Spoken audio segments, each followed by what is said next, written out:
Hello there, welcome to the In the Kitchen series with Mrs. Jones, and we have a great recipe for you today. These little beauties, or big beauties, are called Kärleksmums.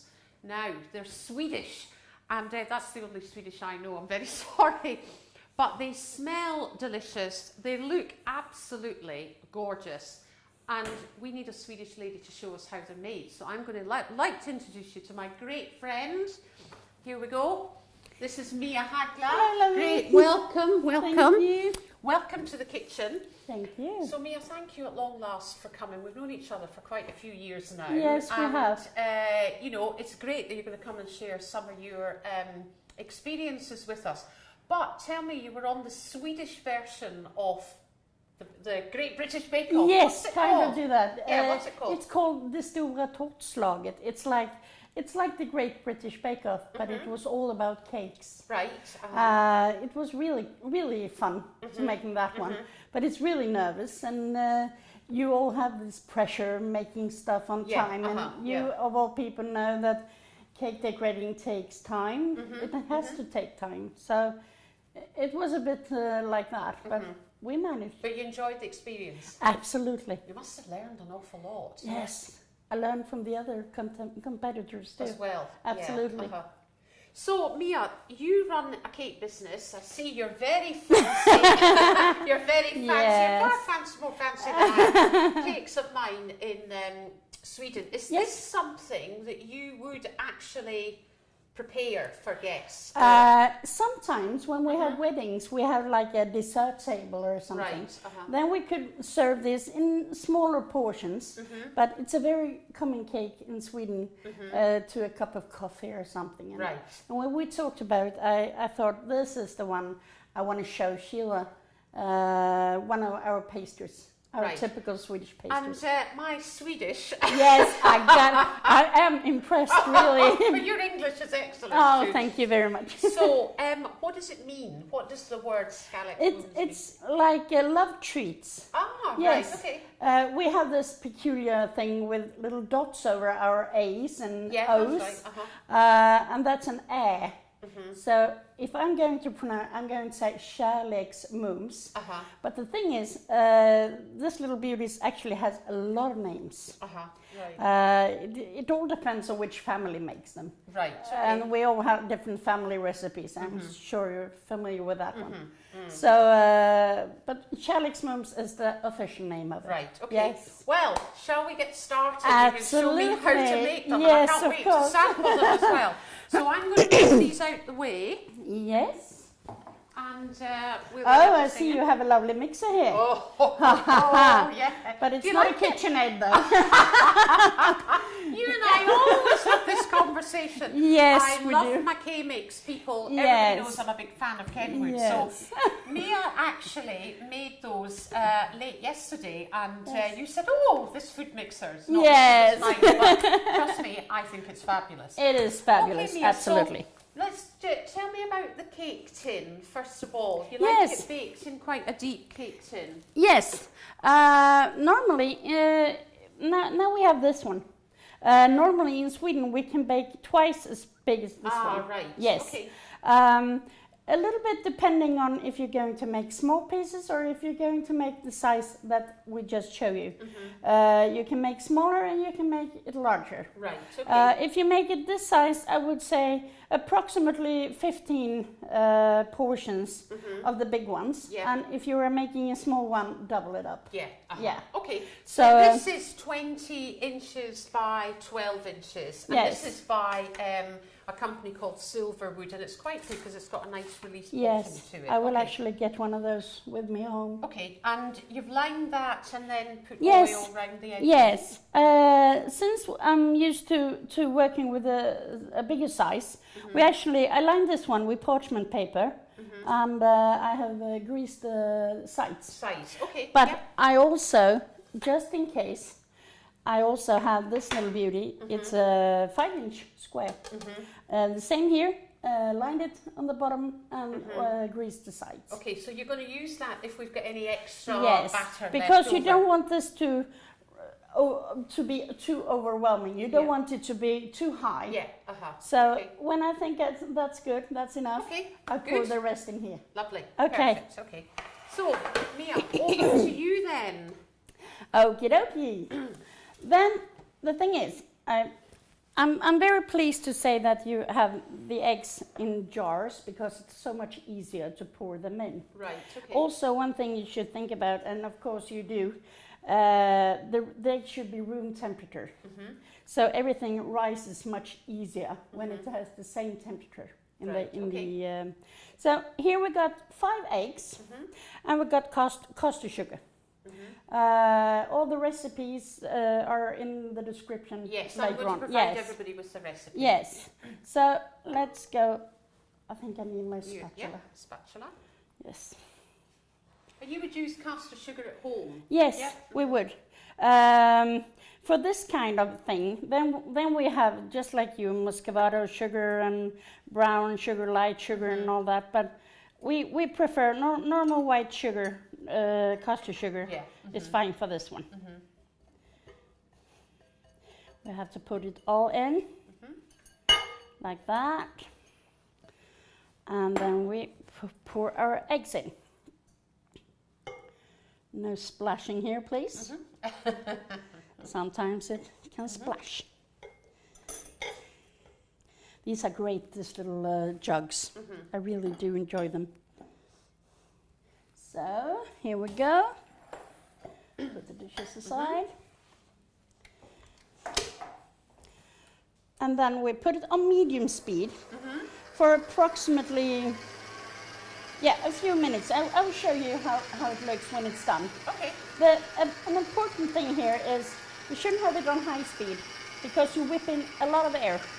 Right. And sometimes when you whip in too much air, the cake won't stand in the oven. It will rises very beautifully, but it doesn't have the strings to stay up. Right. So it is like that. Okay. So medium speed approximately. How long, Mia, are we going to do this for? Approximately 3 minutes, perhaps. I will show you. The mixture will change structure, and it will be more light, more fluffy, more white. Okay, so we'll come back once we've got less noise. Yes. So here we are. It's a little bit lighter in the consistency. You can see little bubbles, not too big bubbles, not all bubbles everywhere, but small bubbles. Next step for us is to combine all the dry ingredients. Here we have flour, we have good quality cocoa, we have some baking powder, and we have a little bit of salt, just a pinch of salt. And is this plain flour, Mia? This is plain flour. Right. We only have plain flour, in Sweden. That's really interesting. We have other flours, but not the way you have, like self-raising flour and cake flour and every other flour you have. But we only use like this. Interesting thing. Yes, absolutely. So I think I'm going to combine this. The reason I am combining it, and I'm actually combining it with a whisk, it's because I want to get some air in this too. I always combine my dry ingredients with a whisk. And also, I know that everything is combined properly. Oh yeah, that's a good, a good way of doing it. But sometimes, and just a little pinch of salt, nothing else. So I think I need to put that one there. And I use, this is what we call a balloon whisk. I don't know if you have any. That's what we call it. Yes. Just be careful so you don't fluff it all over the work surface. Yeah. Oh, mainly down myself. Yes. We've done that. When we have students at home at my cake school, and they are going to combine flour or whatever it is, from the beginning, everything is everywhere. So we having a good laugh at that one. Be sure to go in all the what do you say? Everywhere. So you get all the nooks and crannies. Yeah. Oh yeah, because you can see in the glass bowl when it's so you mix read it. And I'm actually doing this for almost a minute. And it can sit there, no problems. Because this would be the type of thing that when I've got the students that I would say to them, do that first. Yes, you know? yes. But still, since I want to whisk in the air, I Yes. don't want to Oh let yeah, it no, of be course you don't stand. want to Yes, knock I it, want. let it Yes, stand and then it all comes out. yes. But I think that would be pretty good. So you're not worried about not sieving it? Because some of our flour here is pre-sifted, which I have to say is what I tend to use, but you don't seem to worry about... No, not normally. Right, not normally. If I am using some flour that has been sitting for a while, it might be a good idea to sieve it. Okay. But otherwise, no, that won't be a problem. Okay, so we have the dry ingredients, we have the eggs and the sugar whisk. Now we have our butter and our milk. Water. The thing is now, normally you should put the dry ingredients in first, and then you put the liquid in. On the other hand, the thing is, everything can splash if you do it like that. Okay. So if you want to be on the sure side, I actually put the liquid in first. Right, okay. So this is melted butter. I prefer it this way. I simply just pull it in the microwave and I just use it like that. Right. Why do you prefer that, Mia? I am... I always use the microwave because I think it's quick, it's easy to work with. But I think it's your preference. What I meant to ask is why do you melt the butter first? Do you think it goes in? It combines better. Ah, right. Okay. It combines better. Because if you use solid butter, then you have to cream the butter from the beginning. So I will just have this one slowly in.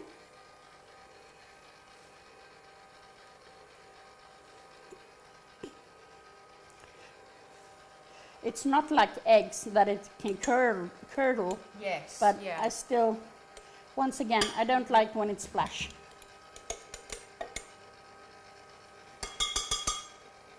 Thank you.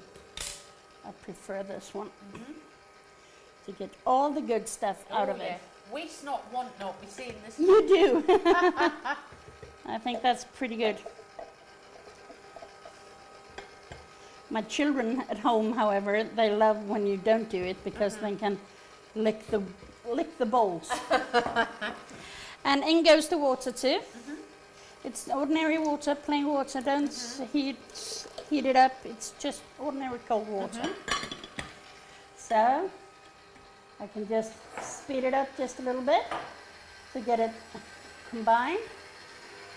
So, and now we will actually put the flour in. So it literally is just mixed in. It's not really frothy or, it's not like a meringue when it's, increased in volume. No, not here.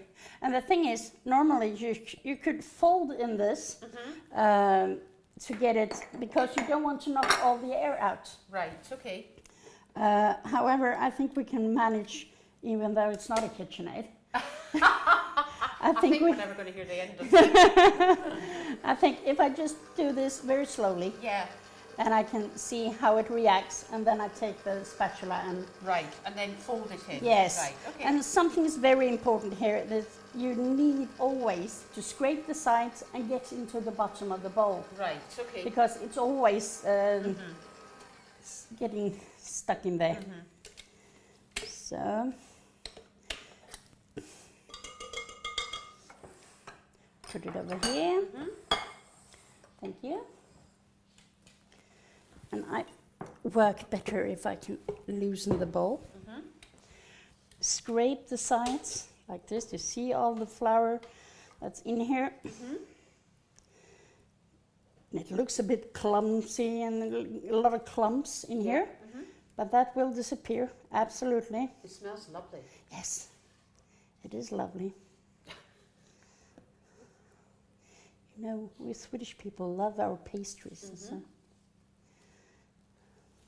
you don't have to over mix it.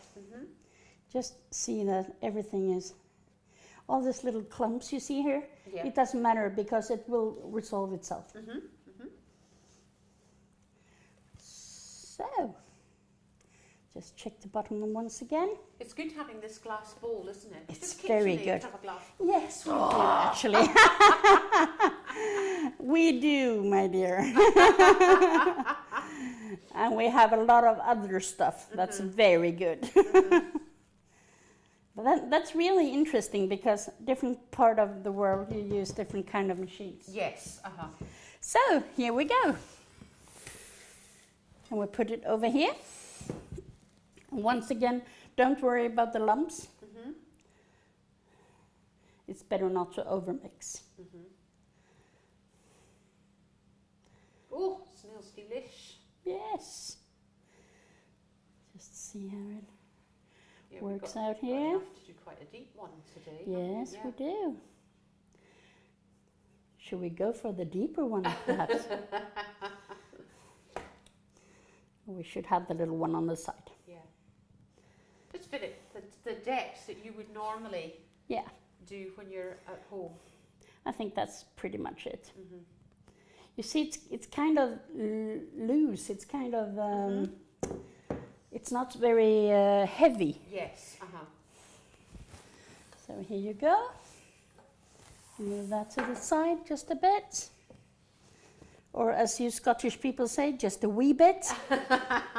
I'm getting there, am I? You've been here too long, Mia. Yes, gotta be there.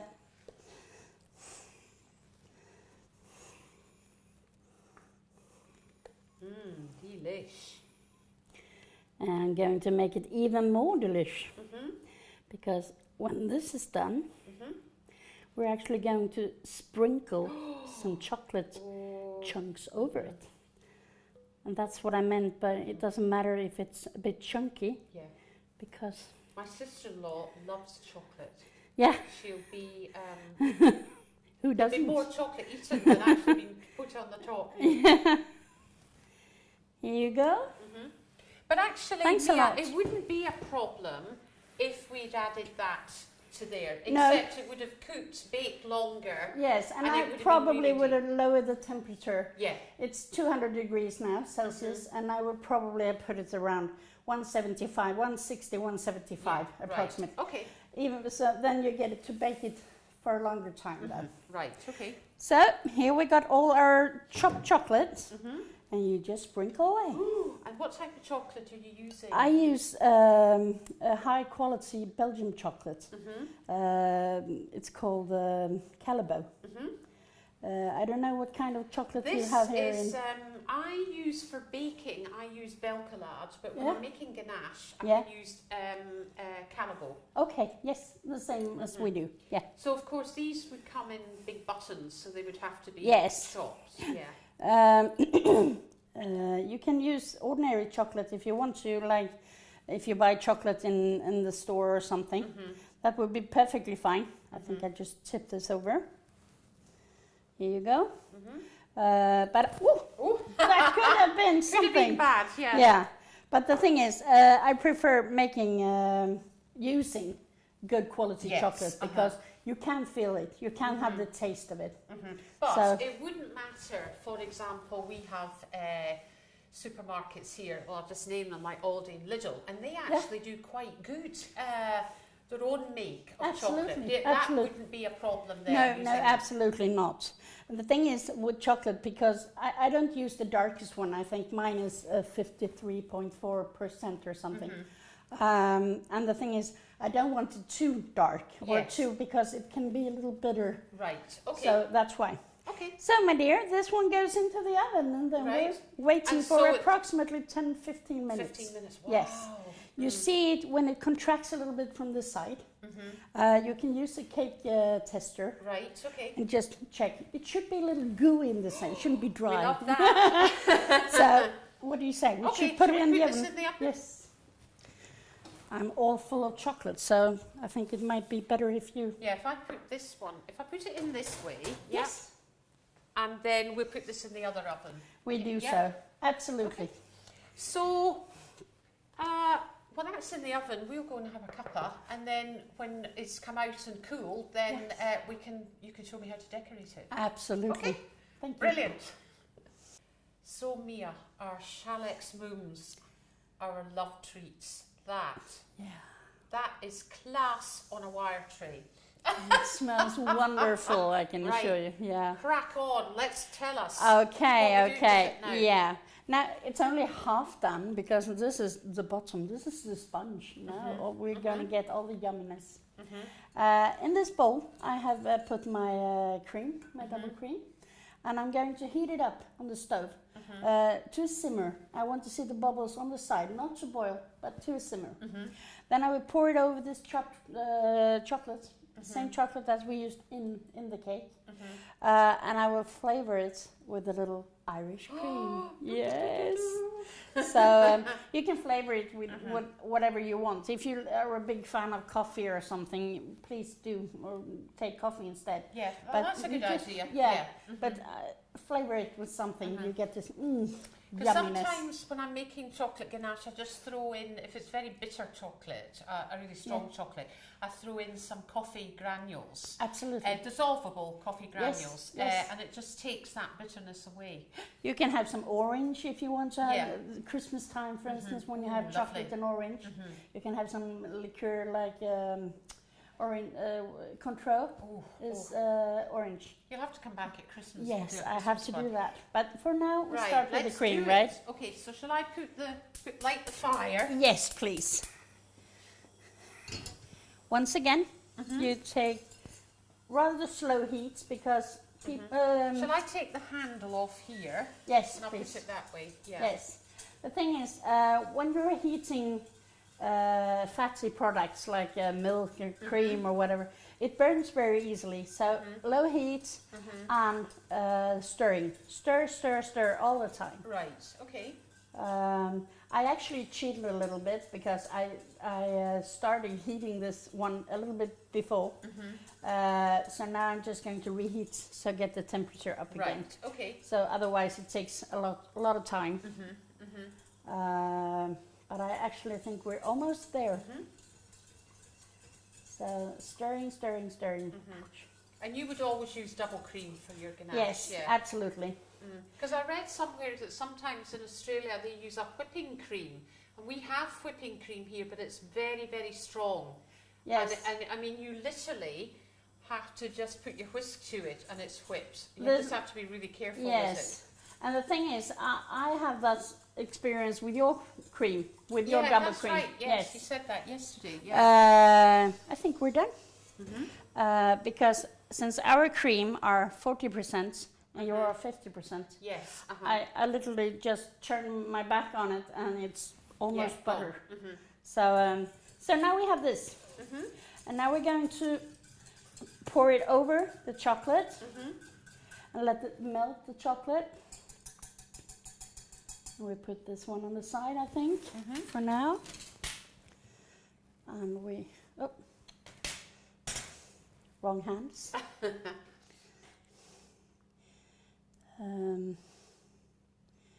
When you're pouring hot milk or cream over something, be sure it's a heat-safe bowl.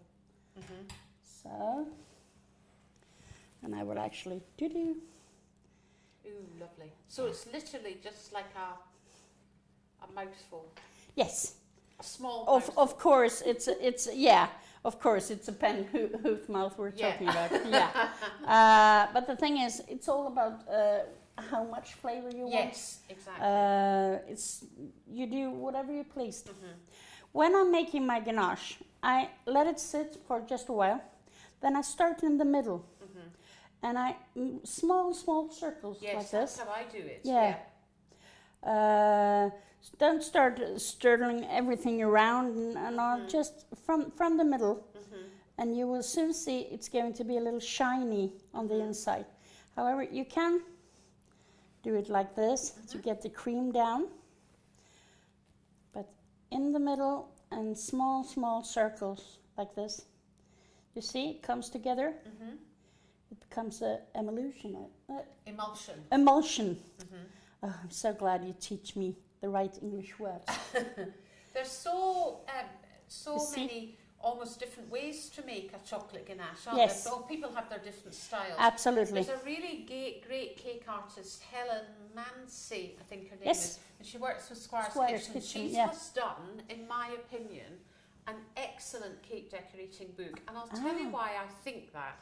It's because she goes right back to the basics with making all her cakes, including the sizes required for the number of portions required, so that they're for the size of cakes, single tier, double tier, recipes, and actually how to make ganache her way. Of course, she tempers the chocolate while she's doing it, so it's a slightly longer process. But it's so good. Yeah. It's pictorial, so plenty of pictures, but you understand the written word as well, because you know some books across the piece, there'll be books that'll be written, not necessarily about cake decorating, but we'll have pictures and a couple of words, and you think, well, I don't really understand that. It's almost like there's a part missing.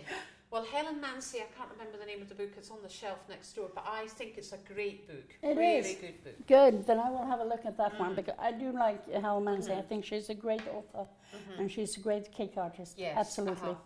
So, my dear, now we have this. It's a thickened ganache, and we want this to be a little thickened, because we're going to pour the yumminess over here.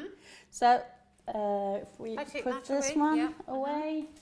Take this away. Yes. Oh, we're cross purposes here, Mia. Yes. It's just me. I like things to have. I like to have it clean when I'm working, and it's a bit annoying when I'm not. Me too.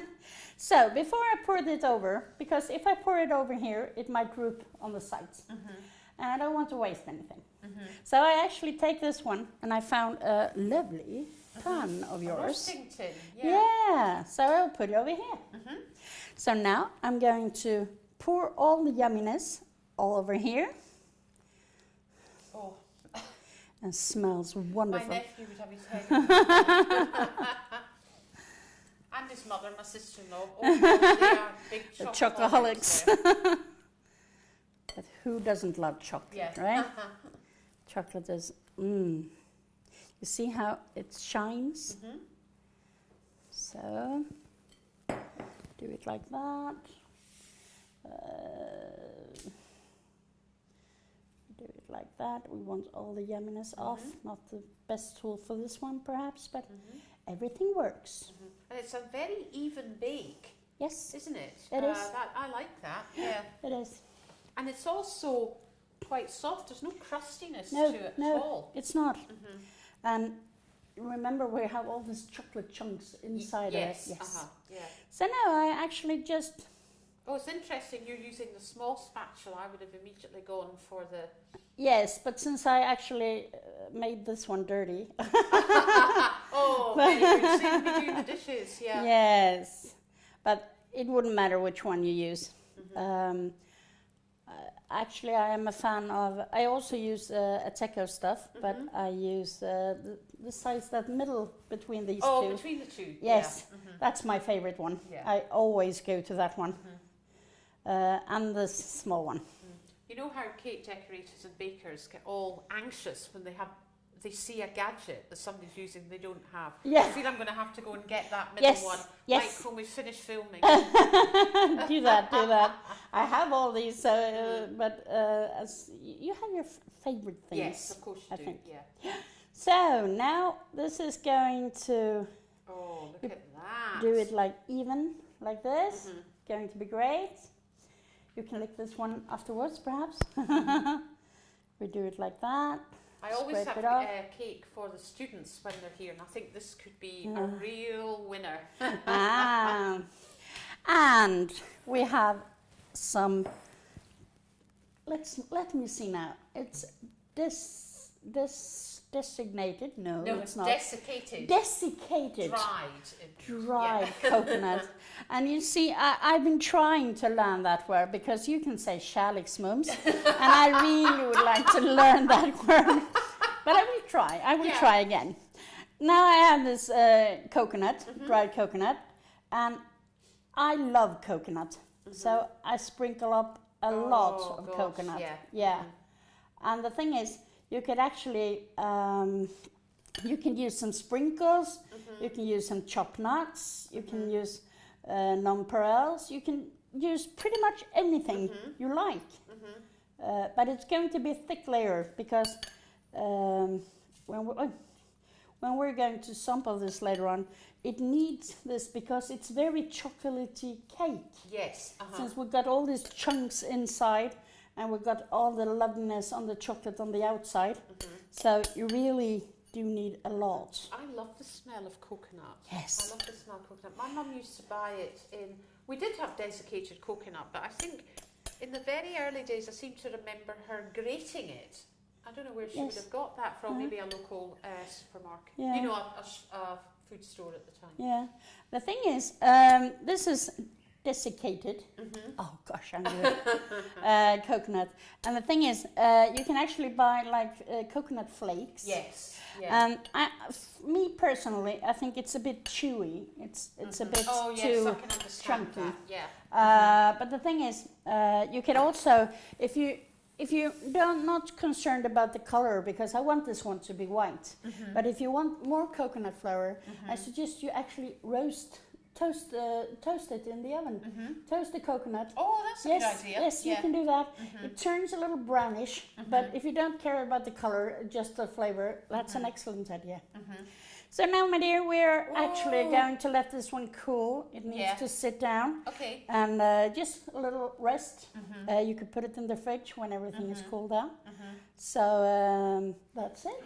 Then we're So should we take it off here? Yes, we can do that. I know you like to catch the... Look Yes. at that, no chocolate drops No at chocolate, just some all. coconut. So can I just ask you, Mia, could you freeze this? It's excellent to freeze. The thing is, sorry, often people in Sweden, we make this and we cut it up in yummy pieces and you keep it in the freezer, sorry. Right, okay. Because when you take one of these out, for coffee or tea or when you have a visitor, it thaws in about 10-15 minutes. Ah, right, okay. Just on the bench. Yes, so by the time you've made the cuppa or the coffee or something, However, we don't have that problem at our house because if I make one of those, it would be disappearing within... Well, I think so here with our grandchildren. But if you make hundreds of them and want to film for a party, for instance, or something like that, that's excellent. It keeps it moist and it's yummy. I can see when we have the students here, we would just have a section of it and then we could just put some ganache on it. Absolutely. And you think, Absolutely. delicious, delicious. So this is our beloved shallot smooths. Now we said this would serve the portions that you cut. Approximately 15 large ones. Yeah, or like this. Yeah, we could get 30 much smaller ones Yes. of it. So it's very economical. It's very economical, absolutely. And if I'm serving this as a dessert table or something, I cut them in 30 pieces. And you could have a lollipop stick into them or a toothpick or a cocktail stick. So that they can so you can just themselves. put them in. So a mouthful, we usually say. Could you put the Baileys in the sponge rather than the chocolate? You could do both. Yes, you can do that too, absolutely. Okay. Just think a little bit about the amount you put it in the sponge, so you still have the same consistency. Right. So if you take away a little liquid, you make this one. But this would also be quite nice without the ganache on it and the coconut. Would be nice with some ice cream over the top. Oh! Sometimes when I cut this, and I cut it for an order and clients, I always cut them clean around before I cut them up in pieces. And then you get this yumminess. And you don't want to waste that one. So then we actually crumble it over some ice cream or something. Oh, I see. Yes, like cuttings. Yes. Very clever. Yes. Very clever. Okay. Nothing goes to waste at our house. Nor do you either. No, that's good. That's okay, good. so should we let that cool down? Yes. I'll put the kettle on and then we'll we taste. sample. Yes, okay. Do that. Well, Mia. Yeah, I know. Sample time, yes, sample time. I know. So this was the one that you very quickly made yesterday, and this is the one we used in filming. So there is a difference in the height in that one. I made it on purpose to show that you can actually, because these are gigantic. Yeah. But these are smaller and more to nibble on. But this one, what you could have actually filled that tray, that baking tray. Yes, with I it, could and have that done. would have been Yeah, really, yes, I could have. really Yes, yummy. Yeah. but I wanted to show that you can actually have different sizes. Gorgeous, right? So, do you want to be mother? Do you want yes, to of serve? course, Yeah. of course. I do that. Take one of these. That's a hefty portion. That's a real Mrs. Jones piece of cake. It is. Oh, sorry. Oh, don't worry, don't worry. Lucky you're married. Don't you have that here? If you serve a piece of cake, you have to have it standing if you want to be married. But if you already are married, doesn't matter if it falls over or whatever. Oh, right, but okay. if we have a piece of cake and it falls over, you won't get married. Hey. So it's a very serious business. So we're both married, so that's We not are too both bad, married. yeah. Oh, that looks lovely. Ah, doesn't it? yes. Please have a bite. Yeah, I'm going to. Well, go on, dig in as Yes, well. Oh, that ganache is lovely and soft, Yes. isn't it? Yes, it is. Oh, man.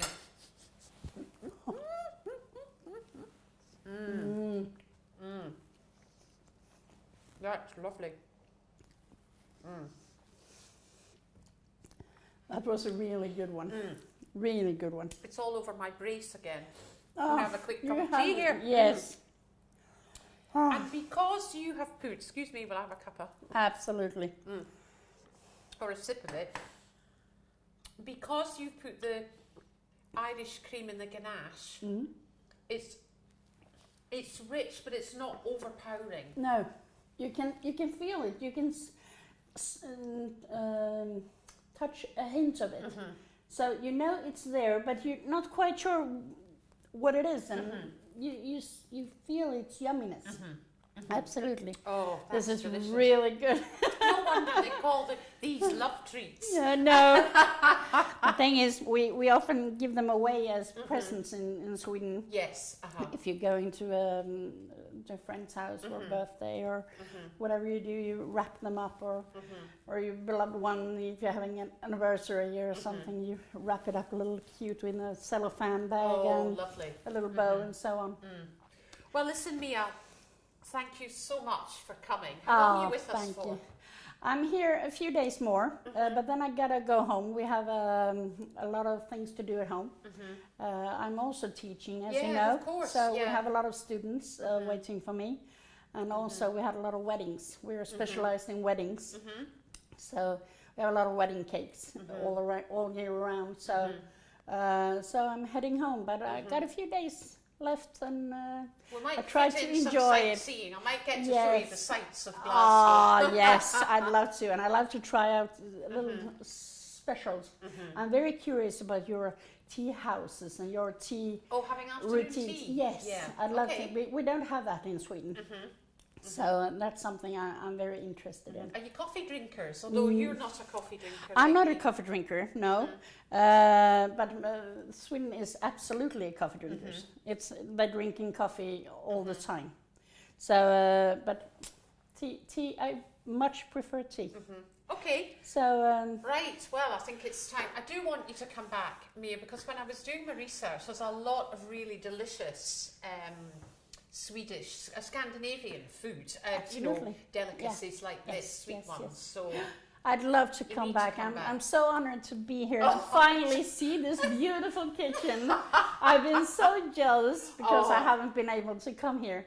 But finally we got it together and I got here. So it's beautiful. I think all these smart things, you have all these smart solutions and I don't think the kitchen's is clever. I just love the way the designer put it together, because I didn't want fancy gadgets. I don't have one fancy gadget. But you have one fancy gadget that I really much would appreciate, and that's the cord. My pop-up things. Okay. I love that one. Yeah. Because the thing is, we have something similar to this in where I with my courses. Yes. The thing is, I have the cord up in the ceiling, so I need to pull it down whenever we have our KitchenAids. Yeah.